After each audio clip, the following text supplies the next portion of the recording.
Wow, இன்னைக்கு காட்டுக்குள்ள போய் ஒரு பெரிய சாகசம் செய்யணும். என்ன அதிசயம் காத்திருக்குமோ பார்க்கலாம். அடடா, இந்த மரத்துல ஒரே ஒரு மாம்பழம் தான் இருக்கே.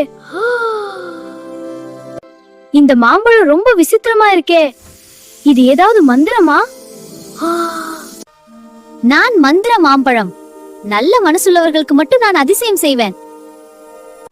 கண்ணா, எனக்கு ரொம்ப பசி. பாட்டி, இந்த மாம்பழம் சாப்பிடுங்க. ஐயோ, இவ்வளவு உணவு எங்கிருந்து வந்தது? வாவ், இது உண்மையிலேயே மந்திர மாம்பழம்.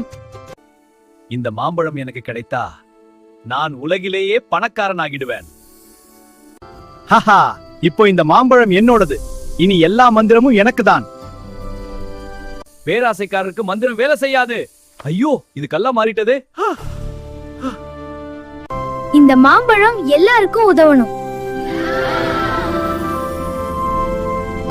வாவ், மரம் முழுக்க மாம்பழம். நல்ல மனசு இருந்தா அதிசயம் நடக்கும். பேராசை அழிவத் தரும்.